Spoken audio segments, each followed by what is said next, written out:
Jumped up a notch. It did, didn't it? Yeah, I stabbed a man in the heart. I saw that. Brick killed a guy. Did you throw a trident? Yeah, there were horses and a man on fire, and I killed a guy with a trident.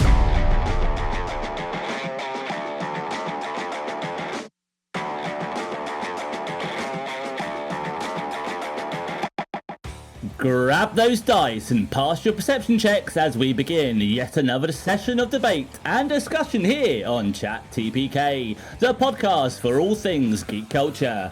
Welcome back to all regular patrons and also new party members who may have wandered into this particular Tavern of Tales. If you love D&D, then this is the podcast for you. Our main quest today is to give brand new players and aspiring adventurers all the tips, tricks and critical hits they need to roll with advantage from the get-go.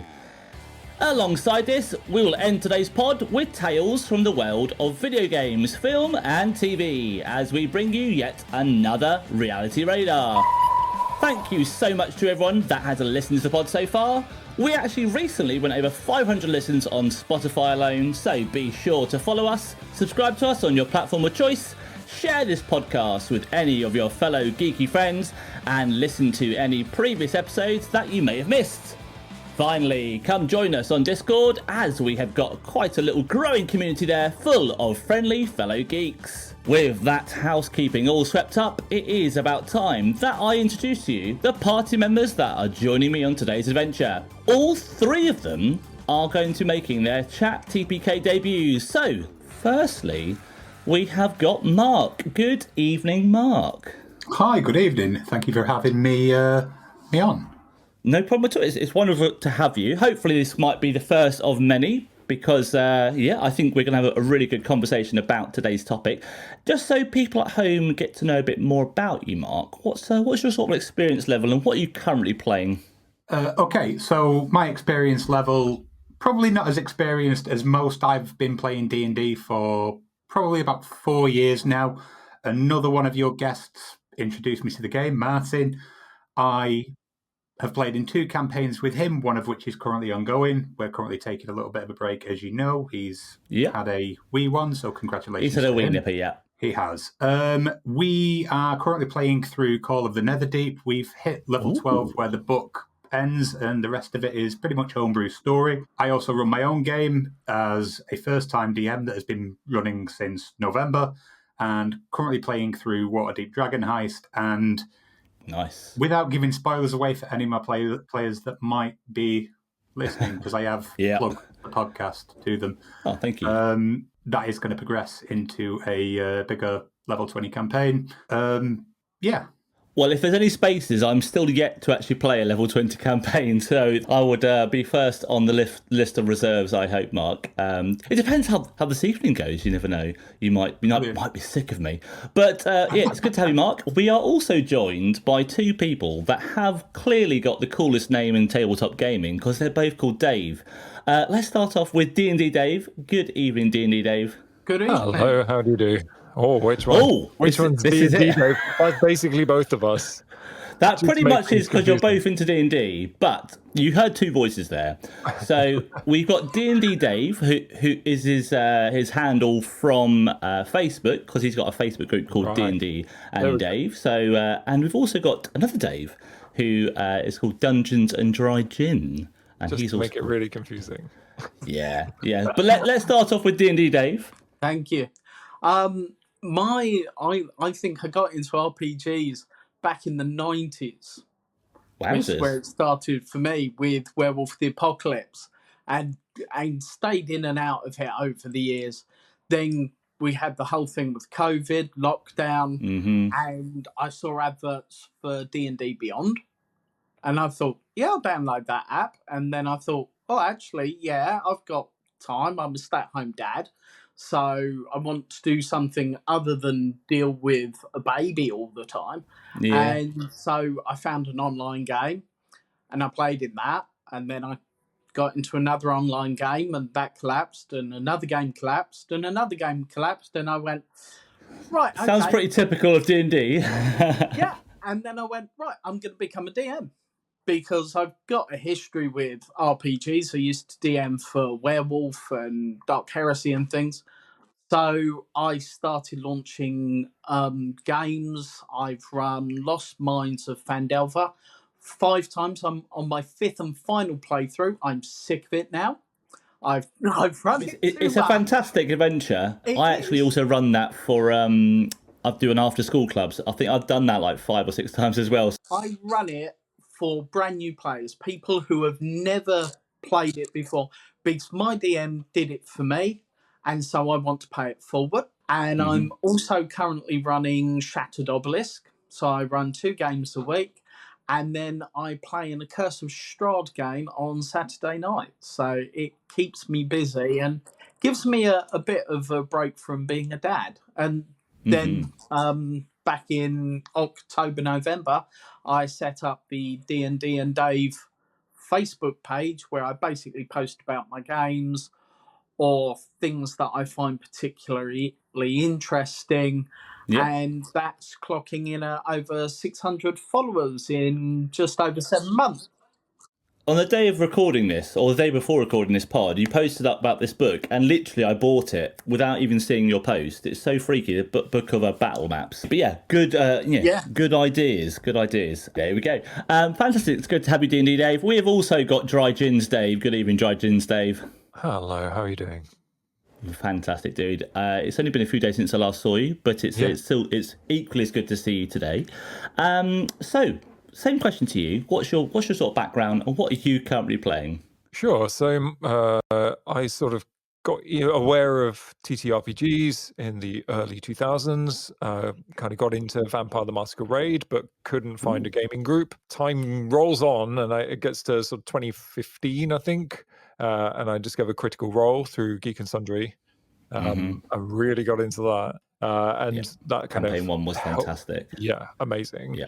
And it really kind of piqued my interest in actually getting involved. And then, my wife became my first DM, and she's amazing. We still have that game running to this day. So we started playing in 2019. And that's been rolling on and on and on, with a small group of close friends. And that's just been super, super fun. And then we met up, me and presenter Mike. We currently play Tomb of Annihilation, don't we? So you're on DM for that. And, and we've had level 9 now. So we literally just did. Just last session. So it's been going strong. If listeners remember or have listened to episode, I think it's 2 and 4 about video games and TV shows, we had Joe on the podcast previously. Joe also plays with us. So basically, I've just tapped into all of my friends and all of my contacts and just begged them to come on. But no, thank you. I do appreciate it. Literally, yeah. Anywho, it's fantastic to have you all with us. Let's look forward towards our main topic for debate. Not necessarily sure there's going to be a lot of debate here, because there might be a lot of things we might agree on, hopefully. But we are looking to give some tips for the people at home, especially for those that are thinking of starting D&D, like we all did once upon a time, those many years ago. And hopefully, with the tips that we give them, they will be able to start their first game or start looking for their first game with a good sense of knowing what to do. That's the aim, really. So, who would like to start us off with their first tip for any aspiring players of D&D? I've got one that's actually come up at my table this week, which is we've got a group of new people, and they're talking about their next campaign, and they were going, "Oh well, if I play this and you could play that," and what I had to say to them, and it applies to new players, is don't worry what anyone else is playing. Play what you want to be, not what someone says you should be, not what some 5 top tips for the best group composition says. Play what you want to, because if you don't, actually you're going to have a miserable gaming experience. For sure. So, like, if someone's playing a healer, that doesn't mean you can't be a healer as well, or something. Absolutely. Yeah. Or it doesn't mean you have to be the healer. If the party doesn't have a healer, fine. I mean, particularly with 5th edition, death isn't the be all and end all. It is in Tomb of Annihilation, though. But you get a lot of that kind of worry. Oh, maybe I should be this because we don't have that. No, play the character you want to play. Play the subclass that you want to play. Don't feel you must conform because you've read something or someone's talking about party composition. Yeah, Mark, would you say you've had any of those sorts of issues in either the game you play in or the game you DM at all? No, I wouldn't say that I have. I've been quite fortunate in that both campaigns that I'm currently involved with, both one as a player and also as a DM, that I've been fortunate to land with two really good groups of players. Quite experienced groups? The first one quite experienced where I'm a player. I am probably the least experienced in the group as a player. As a DM in my Friday game, the players have taken that approach. They've played what they've wanted to play, and they're all quite considerate of each other. But we have, for example, we have two rangers in the party, and they both play very, very differently. It works, and I think it's down to going to a point of consideration for the players, but also, like DM Dave has just said, playing what you want to play and enjoying that experience from the off. Yeah, I think that's kind of the key thing to take away from that is that you play what you're going to enjoy. Dry gins, Dave. Any tips from your end that you think new players should take into account when starting out on their quests? Sure. I mean, I'd say first and foremost, because it can be quite overwhelming, try not to just get bogged down in rules. Don't worry about the rules too much, because most of the time you'll find a group, well, hopefully you'll find a group who can help you through these things. Yeah, finding a group can be hard. But yeah, I think once you've got your gang together, most DMs worth their salt will kind of guide you through to some extent. The rules are flexible at the best of times anyway. Yeah. So don't get bogged down in... Isn't it? Yeah, exactly. Yeah, so don't worry too much about reading the player handbook from cover to cover, because it's not going to do you too many favors. Like I said, I kind of got into playing through watching Critical Role. So I learned the mechanics that way. You know, you see example combat and you go, oh, cool. Okay, so they rolled initiative and they're adding their dexterity to their initiative check. So that's how I do that. And then we get into combat and you see how the turn sequence works and how action economy works. You know, there was very little homebrew in that first campaign.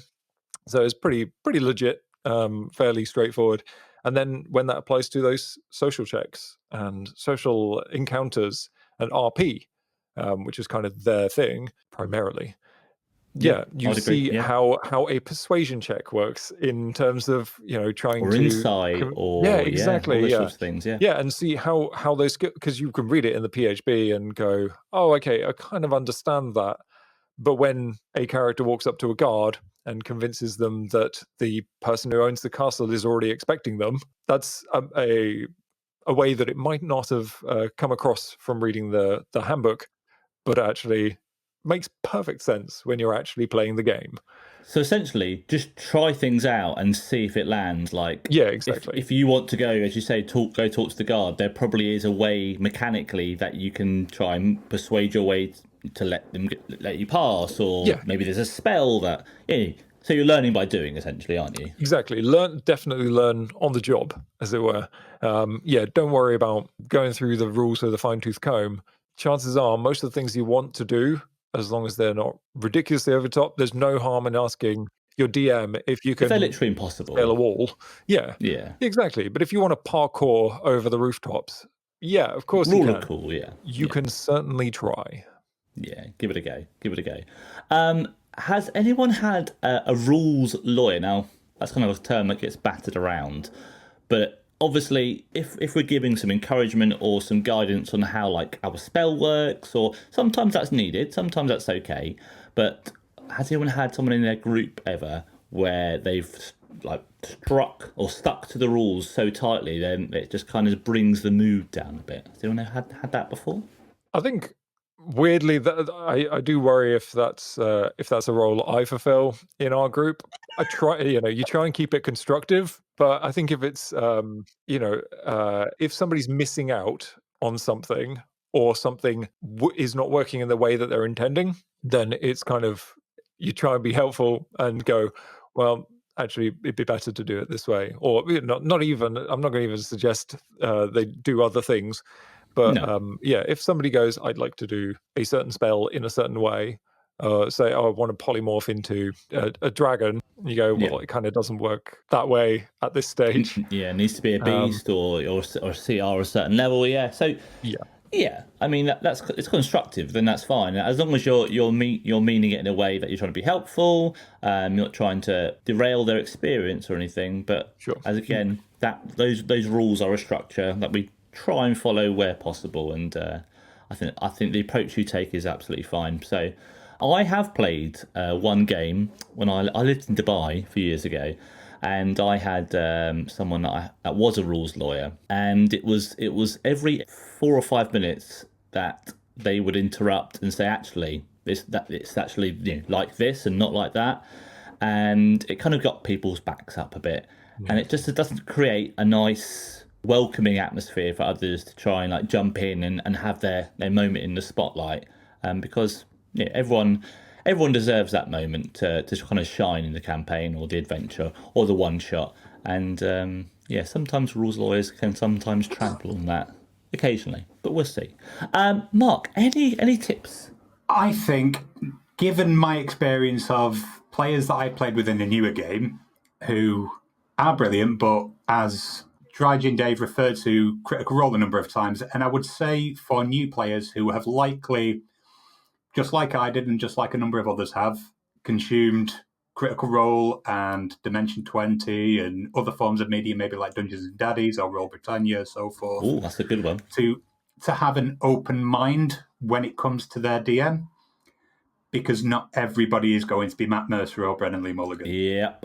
Yeah. And whilst they are probably the epitome for DMs in current modern culture, for a lot of DMs that will take ideas from them and implement things that you want to do in the game. For example, you can certainly try, or how would you like to do this? A lot of DMs will now go to that.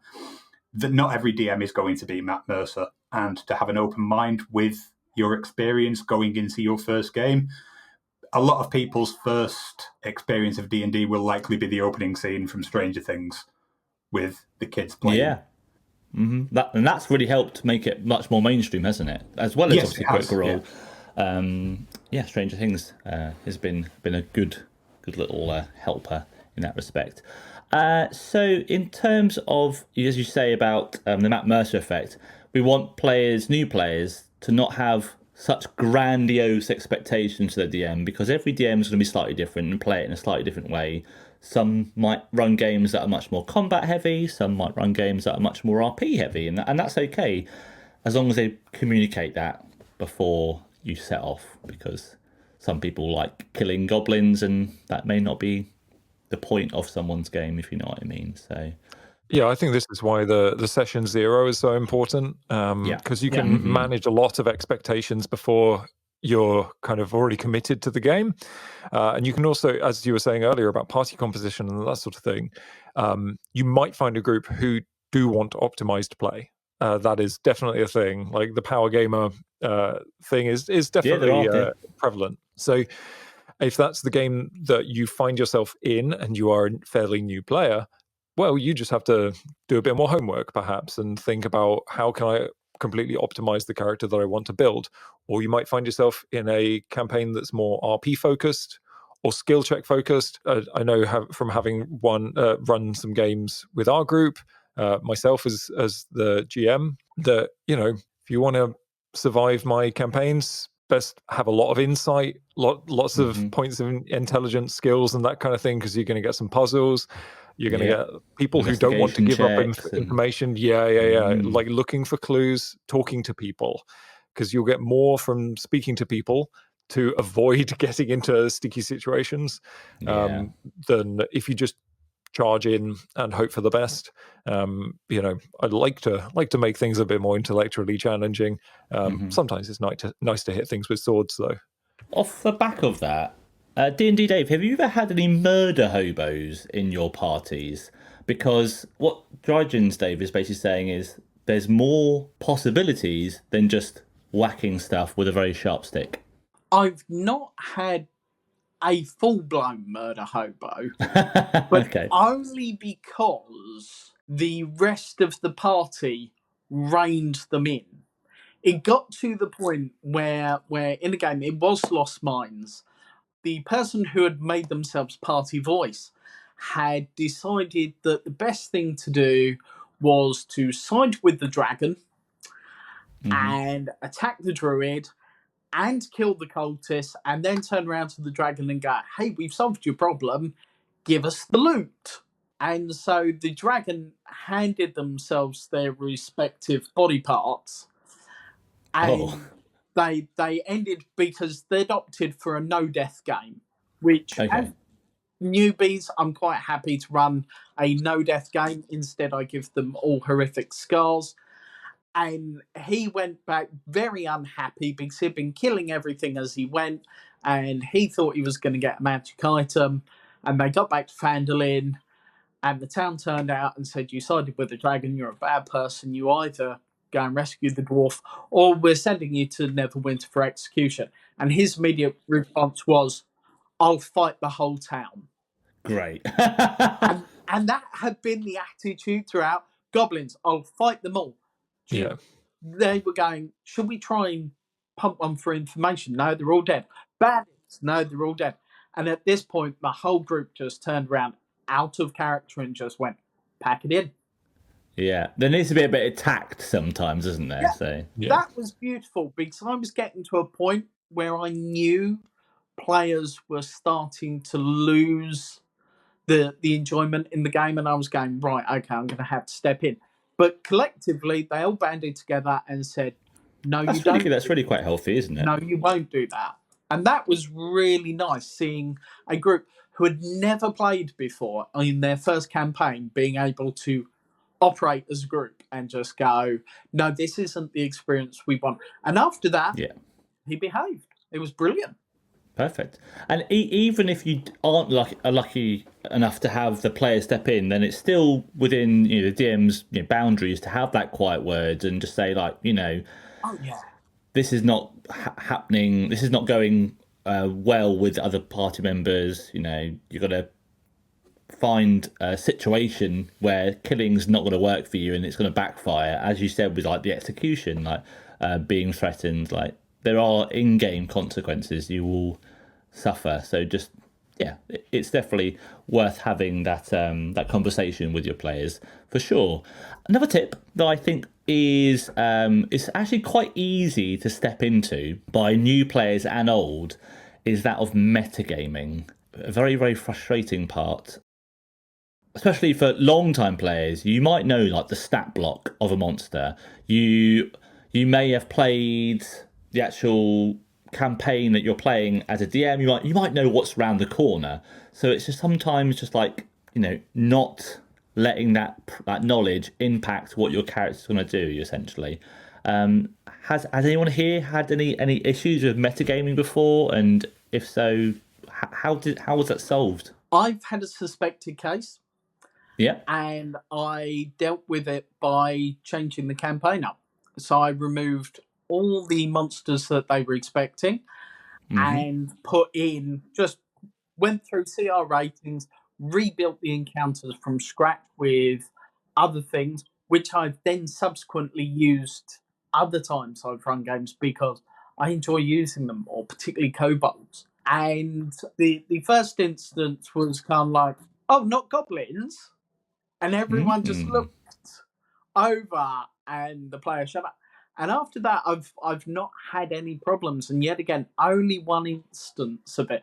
But it has meant that I got to look at the game again and go, "You know what? Actually, I'm going to rewrite the story just a little bit to make a bit more sense." And therefore, now I do include things like swapping cultists out for drow, swapping goblins out for kobolds, swapping lizard folk out for hobgoblins. Same game, same experience, but it also makes things more interesting for me as well. Dry Gin Dave, I can't even say that properly. Dry Gins Dave. For those that may be unsure actually what I mean by metagaming, what actually is it? Sure. So metagaming in the context of D&D is just knowing more than your character would know in a basic sense. So if you as the player know, oh, that's fine, this creature only has X amount of hit points and this is its AC, then you have insider knowledge that your character couldn't possibly know, that your character is going to use in-game to succeed in certain circumstances. My personal feeling of it is you're diddling yourself out of the experience here. You have to, it's part of the role play experience of only knowing what your character would know. So if you as the player can see, even if you have a battle map, you go, oh, look, there's somebody around this corner. If your character can't see it, it is your responsibility as the person playing that character to not know that they're there. So you're not going to do an area of effect spell on the corner of a building because there's someone around the corner if you don't know that they're there. Yeah, you're ruining the experience for yourself. It is quite tricky at times because your eyes are saying, right, I don't want my character to die. I want to, do the best move possible to help my party, to help myself. But it's just having that restraint, isn't it? Yeah, it's the same as in a role play situation of you're all sitting around the table at the same time. You know what the other characters know, but your character doesn't necessarily know what the other characters know. So if somebody's been being mind controlled and you happen to know that, but your character doesn't, then you have to treat them accordingly because that's how the story works. Yeah, for sure. Mark, have you had any instances in your games where there's been about metagaming at all? Touch wood, no. Good. I think that, again, I have been quite lucky again with the players that I've been involved with in the campaign that I'm currently running, and we're still pretty much in its infancy. We're only at level 5. Okay. So I've not experienced it yet, and again, I've been pretty lucky enough to experience it or not experience it in other games that I've played as a player. So despite them being a lot more knowledgeable as well, and probably having the ability to metagame if they wanted to, for example, stat blocks and so forth. I play with players who have played in and DM'd numerous campaigns. So as long as everyone stays true to the story, like Dry Gin Dave said, then that's the way to go. For sure. Following on from this, in terms of metagaming, we did mention that roleplay is quite a big part of that. I think for some people, roleplay can definitely be quite a big thing that they're maybe potentially worried about doing. Obviously, it helps more if you're more comfortable with the players that you are going on the adventure with. But is there any set rule as to what you need to do to roleplay? Like, do you need to do the voices? Is that something that's mandatory? What do we think? I personally love a good voice. I was terrified because I joined my first game with players who had been playing for a lot longer than I had. The campaign was already about 18 months in. Okay. And my first character was a dwarf barbarian, and he got the token Scottish dwarf accent. Sounded like Gimli, and I went headfirst into it, which helps me more now that I'm running games for other players because I have no problem, not that they will succeed every time, and sometimes they fall flat after about 15-20 seconds of trying, but I love a good voice. But you don't necessarily have to do an overly elaborate voice. It can be something as simple as slowing your voice down and sounding more guttural to make it sound evil and serious. Or you can make it more high-pitched and faster to sound drunk or perky or happy. And it varies. I mean, my paladin that I play with, he's an orc, and he sounds a bit like this because he's a little bit dopey, but he's rather intelligent, and he has rather odd stumbling blocks. So it's definitely, I think it definitely helps you flesh your character out a bit more, doesn't it? It gives them a bit more personality, I would say. Definitely. But is it a must? No, definitely not. If you're not confident in doing that, not a problem at all. Some people are quite happy speaking with their normal voice or explaining their character and what they would do and say in the third person, if that's what they're comfortable doing and that's what makes them comfortable and enjoying the experience, then there's nothing wrong with doing that either. George and Dave, do you think as a DM, if a player at first isn't confident to do that serious one-on-one first-person roleplay, do you think as a DM you can kind of like coach them into it and help them with situations and encounters? Yeah, definitely. Like you can softball people into these kind of things. Yeah, just subtly bring them into it. So, I mean, a good way to start is have characters with no ill intent getting into conversations. Absolute softball. Have a very nice and approachable shopkeeper that everybody wants to speak to. Yeah, exactly. And have them be the most approachable and most giving conversationally. If they are leading the conversation a lot of the time, then that's great for the players to kind of key into, and will hopefully kind of bring them out of their shell. I think, being comfortable with the people that you're with is really important. I hate to go back to the session 0 thing, but that's again where that becomes key. You're meeting these people in a safe situation. You're not just diving straight into Faerun or wherever you are. You get that opportunity to go, oh, okay, this person's really great, and I feel like there's a lot of opportunities there. Like with our Tomb of Annihilation campaign, we had our session 0, and I knew that I was going to be playing a tiefling warlock. And I found out that one of the other players, a person who I'd never met before, was going to be playing a tiefling sorcerer. And I was like, connection, that's really great. Away, yeah. So let's have a look at what characters look like. Well, mine is like 7 foot tall and coal black, and hers is very petite and pink. And I was like, we are going to have the best time. And you just know you can kind of have those little, because you've already got an in. Breaks the ice, yeah. Exactly. And you can just have those nice little gentle conversations early game and build those relationships slowly. Again, one of the main things with D&D is just remember these games tend to be average 2 or 3, maybe 4 hours long. So you don't have to rush your way through anything. If you want to gradually become friends with a character or gradually talk someone into something, you can. You have the luxury of time. In game time, I mean, I think we are about 2 weeks in game currently. It's mad. Yeah, we've been playing for 2 years. So it's you've got plenty of time. Good. So yeah, that really reinforces the need for a good session 0. Thank you, Dave. Moving on to another tip, D&D, Dave. How important do you think it is for new players to really learn their character sheet? And you mentioned D&D Beyond being the way in which you kind of snuck your way into 5e. Do you think character sheet understanding is required? I think my players mostly use Beyond. It actually makes use of the character sheet easier. In session 0, everyone gets a paper copy. We write it all out. But because a lot of my resources are online, they can pick things from online, build it, and write it up how they will.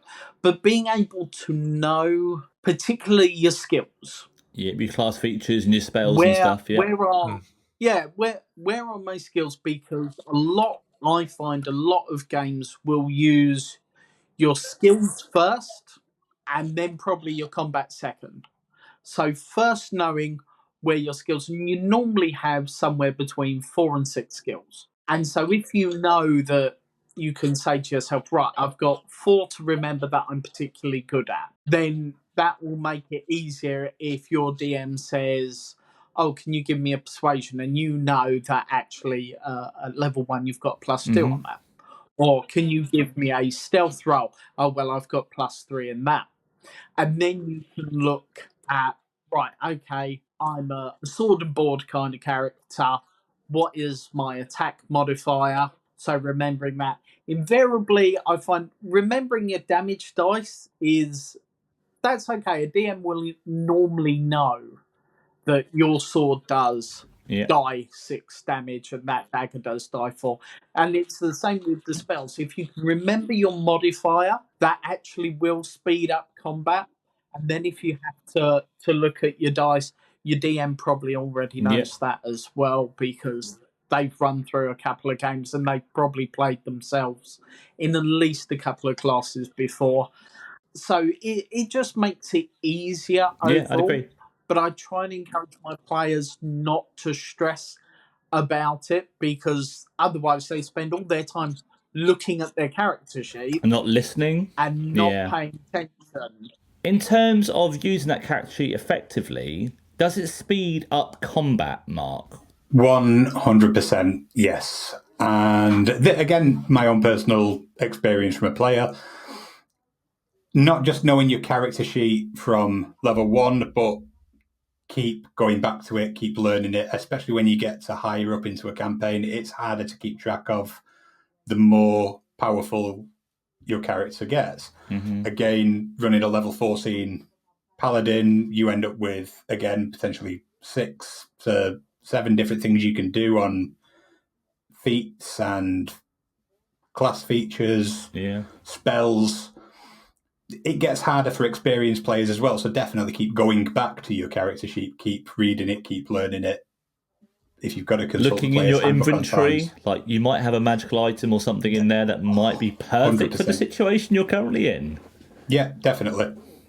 And I mean, Dry Gins, Dave, we've been talking about this quite recently with our group about how we're going to just sit down and again, it's not like anyone's doing anything wrong. That's not what it's about. It's about actually just, as you think you previously said, about people just knowing their full potential of what they can really do. Yeah, I think it's really easy to lose track of the amount of skills that characters have, and there's always going to be something that sort of falls through the net a little bit as you level up. So yeah, do a bit of an audit every now and again. A level up is a really good opportunity to just go back through your skills and go, what am I using? What am I not using here? If you gain as a level up, gain expertise in a skill, maybe think, which ones am I actually using the most? Yeah. You know, this comes down to how you've built your character, but also how you find that you play them. My general ethos with a level up is, what has my character learned? What is the thing that they found? Oh, I find that I'm getting knocked down a lot. Okay, maybe I with this next level up, I should do something about my constitution, or I should take a feat that gives me a bit more resilience, or can wear better armor, or exactly. Or they find that they're being the face of the conversation a lot more. So maybe with expertise, I should take expertise in persuasion rather than deception, or something like that. But that's something that you just have to take stock of when the time comes. It's a weird sort of downside of D&D Beyond that you can't change the order in which some things appear when it comes to features and traits. It would be great if you could just drag and drop them, so that you could go, for sure. This is a trait that I use a lot, so I'd like it at the top of the list, please. You know, my character being a Hexblade Warlock, there's Phantom Rogue,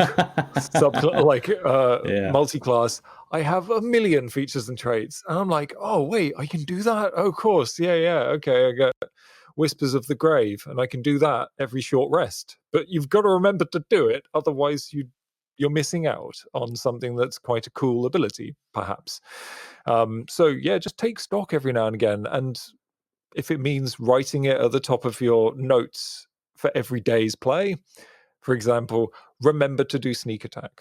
It's a fundamental thing when you're a rogue, but it's so easy to forget. Yeah, Hunter's Mark, if you have that. Yeah, exactly. Or as a barbarian, remember to rage straight away.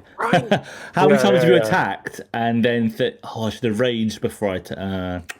Well, some DMs will let you retcon it. I mean, I usually do, because I even forget. But yeah, just little things where if they were top and present and you'd see them straight away, it's at the forefront of your mind and you're not going to forget to do it. So yeah, I totally agree with you there, Dave. Yeah, I mean, that being said, some of that stuff's not fundamental. As you say, a DM might help you out there. Certainly if it's a more experienced party with one new player, a lot of the time the DM would go, oh, by the way, you get to sneak attack now. And it so that player gets that cool moment. But after a certain amount of sessions, I think you'll be probably expected to remember that yourself. Yeah, you'd hope. But again, with it being a fairly complicated game, everyone's different. But for sure. It would make the whole party's life easier, and it would make their experience better if that they have a firm understanding, I think. So definitely check out your character sheets often. Other things that I think are really important for new players to definitely take into consideration is that, especially in 5e, I know they are updating it slightly with the new PHB, but healing kind of sucks. So therefore, don't go to a shop and spend all your gold on potions, because they're not as useful as you probably think. Especially as a new player, you'd be like, oh, I definitely need to take a handful of potions with me just in case. They're not. I don't know. What do we think? What do we think, gentlemen? Are potions and healing in general something that a new player needs to worry about as much? Personally, I think that's more for the DM to worry about most of the time. Yeah. I mean, with my games, if there is a cleric or a druid in the party, they find out, particularly for new players, very early on about yarrow. And wherever they travel, I let them look for yarrow, and if they find it, they can make their own healing potions. And it takes a bit of time. You need to buy the flasks. But I do that because some campaigns are very generous.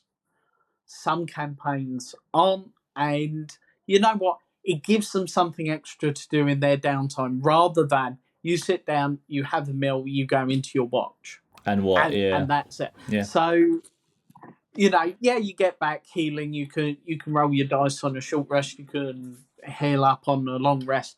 But I also add that extra bit, so you're not always going, oh, is this small village selling healing potions? Well, no, they're a small frontier village. They don't have access to that. No, you can make your own. So I always try and give that, because then the players don't have to feel so much worry, particularly if there's not a healer in the party. That's not something I've actually done much of, but you've kind of tempted me into maybe thinking of somewhere I could try and weave that in somehow. Like you mentioned yarrow, that's like a root sort of yeah, with a little white flower. And that's the one that we just go, oh yeah, in our games, and I've been doing that for every single game that I've run in the last 2 and a bit years now. Everyone's been able to find. But like I say, generally, if you're a druid or you're a cleric, you're going to need to know about it.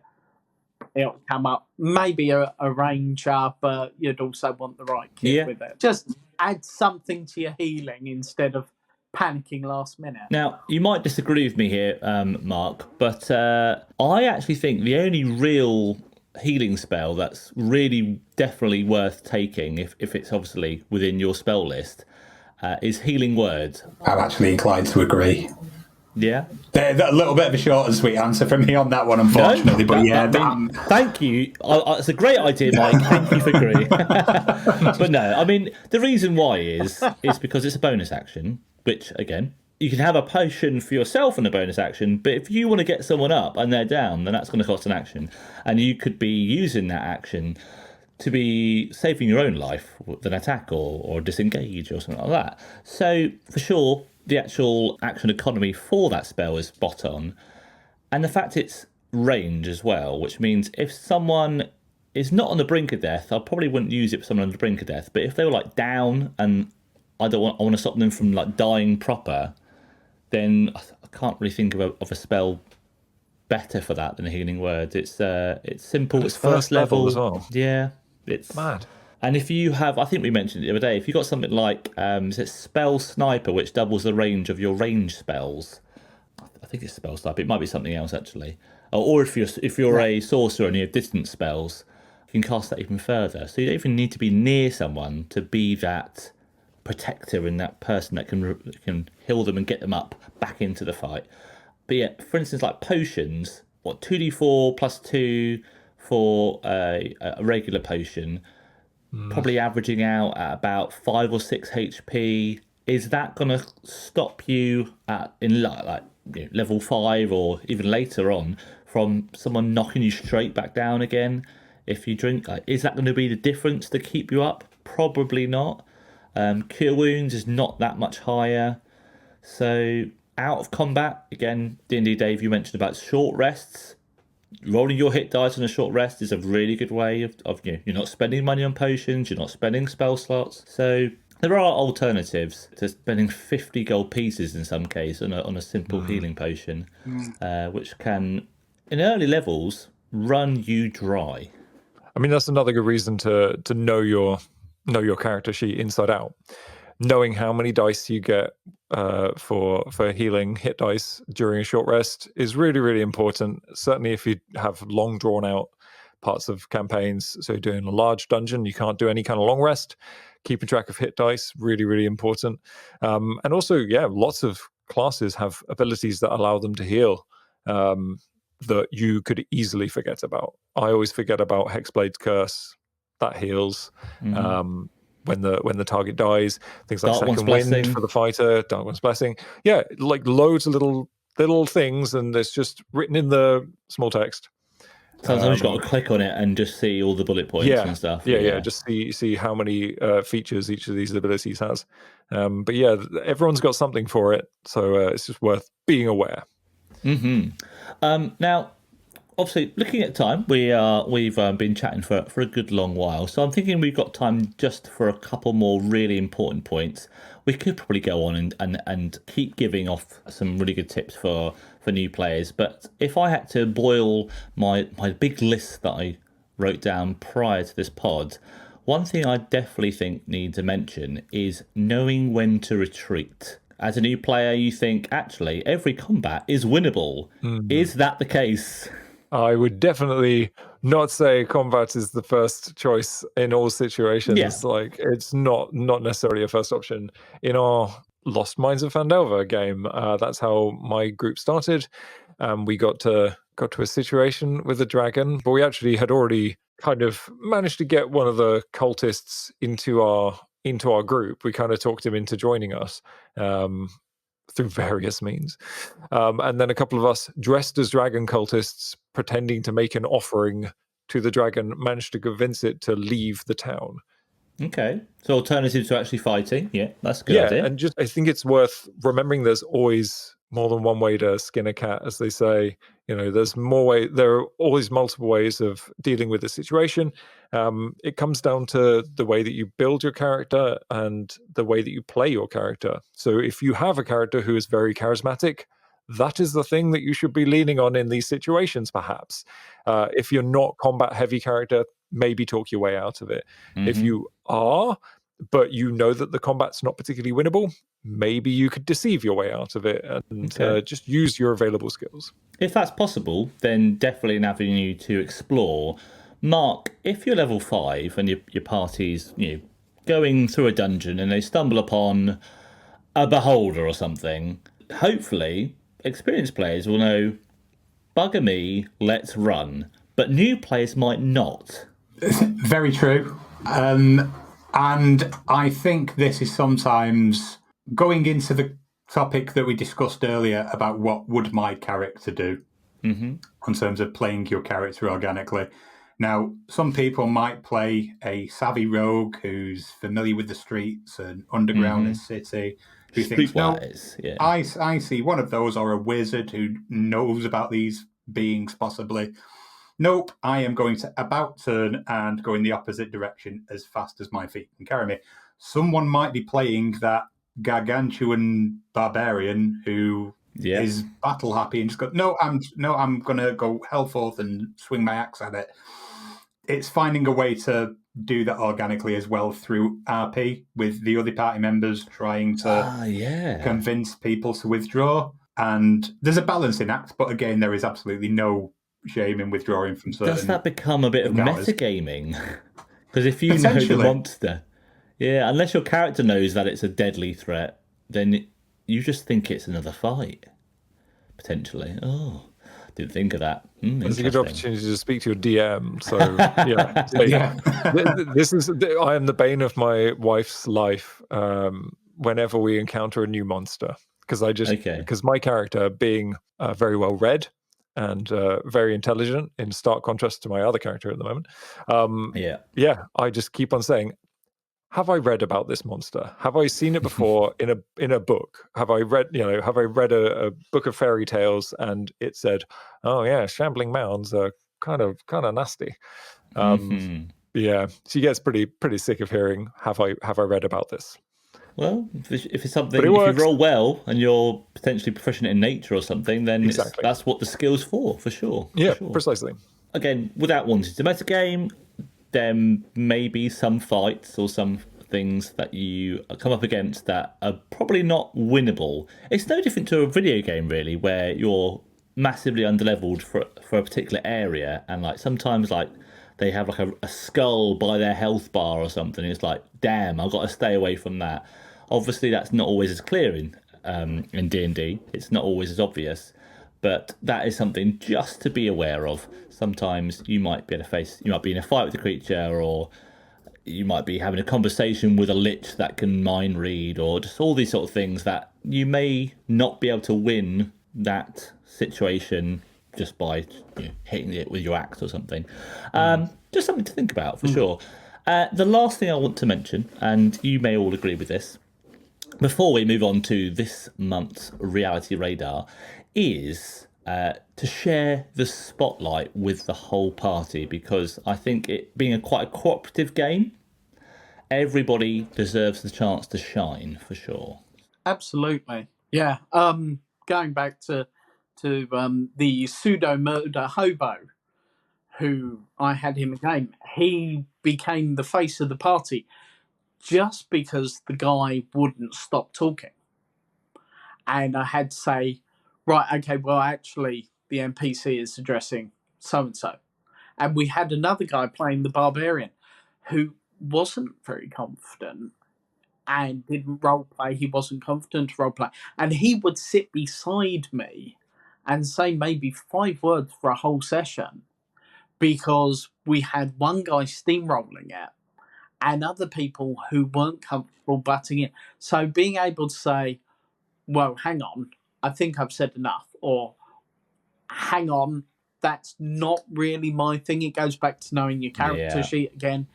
I'm not the charisma character. I shouldn't necessarily be taking up all of this.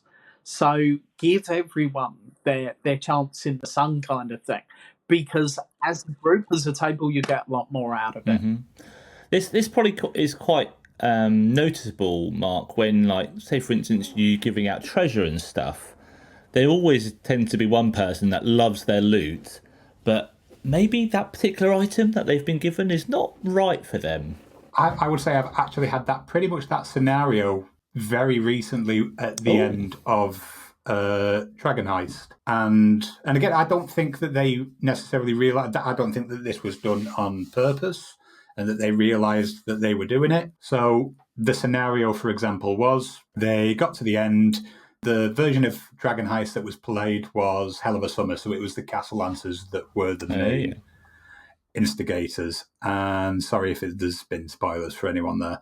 No, that's fine. So they basically find a way to get in there and manage to subdue the Castle Lancers, not killing them. They make their escape, and they speak to the dragon at the end, who says, right, well, thank you very much for helping me, but my job is to guard this. I've not got permission for you to take it. I will, however, give you a reward. You've got an example. You can either take 1,000 gold between the group of you, or you can take these 3 chests that have been left there. And they decided to take the chests. Once they'd opened them, there was things like Elven Chain in there, and straight away one player goes, oh, that's mine. And I'm like, yeah, and to be quite honest, it probably did suit their character more than it did the others, but they managed to mitigate it and decide who wanted what between the 5 of them quite quickly and quite easily. There were a few items that I did swap out because in retrospect and reading them, for example, the Iron Stones. Oh yeah, they're quite powerful. Whether this was a good move or not, I rolled randomly on the Wondrous Items table and offered to replace them, and some of the items that came out were possibly a little bit OP, but I think they're happy with them. A Cloak of the Bat and a Phylactery of Turn Undead came out, so I don't think they know how to use them, so I'm quite happy at the minute.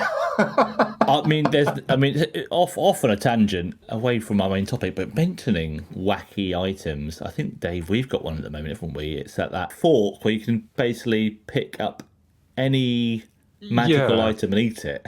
It's just... Yeah, we've got some really wacky ones. Very strange.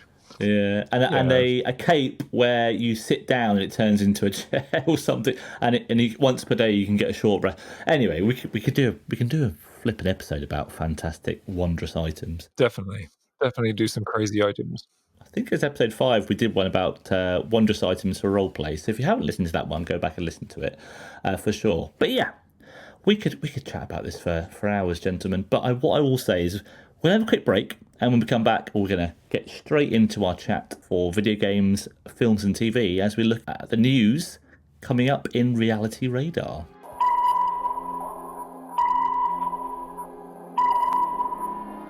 Okay, and we're back. So, hopefully you enjoyed our main topic for this evening about top tips for new players.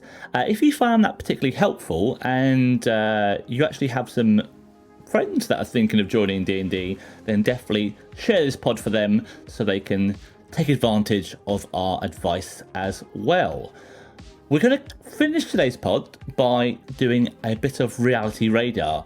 And with that, let's look at the first bit of news that has been spiraling its way around the internet and on our screens, and that is Borderlands, the very, very successful cel-shaded RPG looter-shooter game. It has been made into a film. How's it gone so far, D&D Dave? Has it been successful? I've not heard good things, to be honest. It was a film that I'd seen the advert for, I'd seen the cast, I'd never played the game, but I thought I could go and see that. A friend of mine has played the game, and then the reviews started coming in, and I was put off. And I'll watch almost anything in that kind of genre. But it just got so badly panned.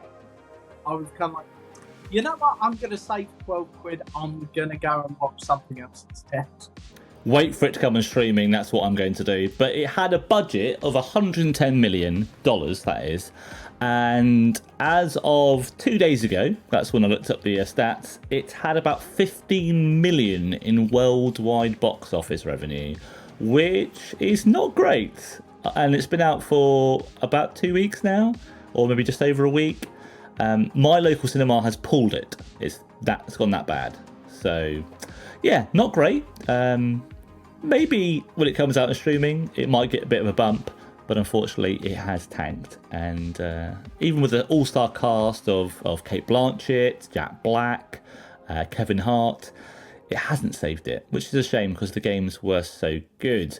Other news: Paramount TV Studios is shutting down due to multiple cuts coming from their parent company, which is, I guess, is just Paramount. And this is the TV studios that has made big shows such as 13 Reasons Why, the new Reacher, which for us in the UK is on Amazon Prime, and also Jack Ryan, the one with John Krasinski.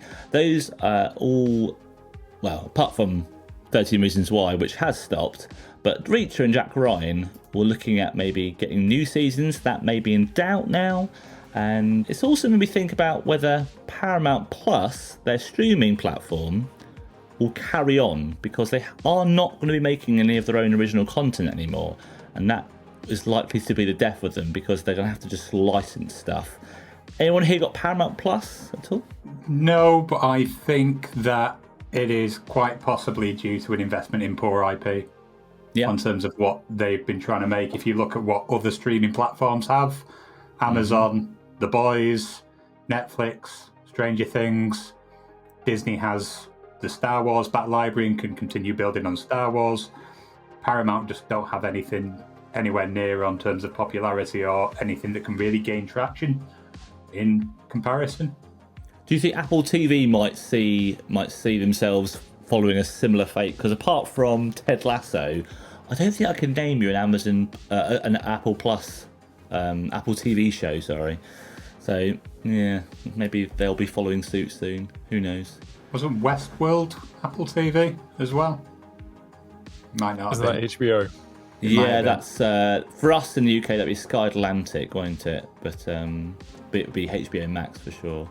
Okay, but yeah, just bear in mind, if you are into shows such as Reacher and Jack Ryan, whether they're going to get another series, who knows? And if you're also a subscriber to Paramount Plus, watch this space. It may not be around for much longer.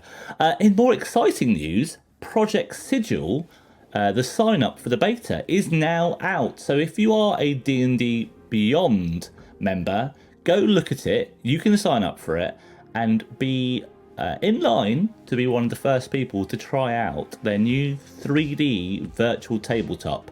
Has anyone here seen much of this already? Yeah, I saw a little bit of play of this in a one-shot that they did at one of the New York Comic Cons, I think. And yeah, Abria Angar was DMing that campaign, that one-shot. Nice.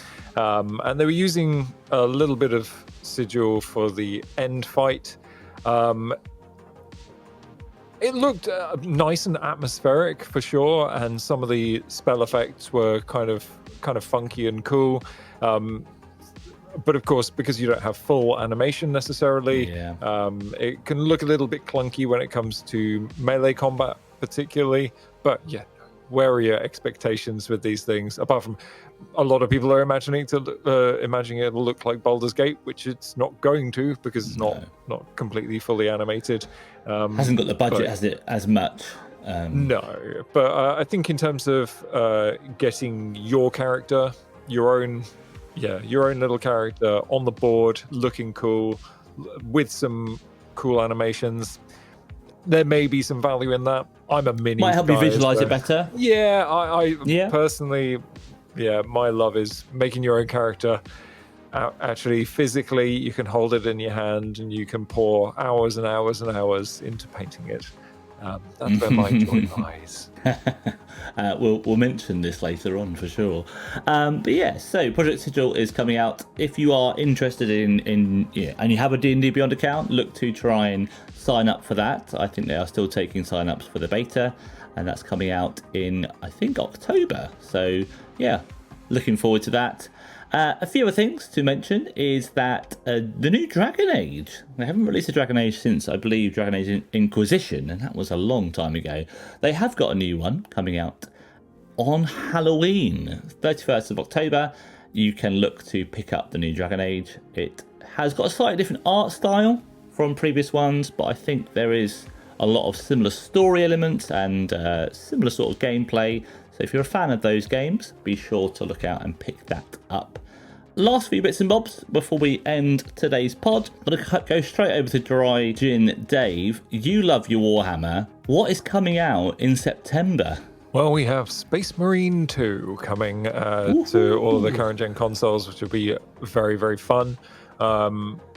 Actually, I don't know if it's coming to all of the consoles. That's probably it's coming to all next gen consoles, which is weird because they're all current gen. But Xbox Series X, I'm not sure if it's going to work on the S. I will double check on that, but it's definitely coming to the X, PlayStation 5, and PC as well. But yeah, a sequel to the game Space Marine, where we're following the story of Captain Titus, who's now had a few upgrades and is looking pretty gnarly.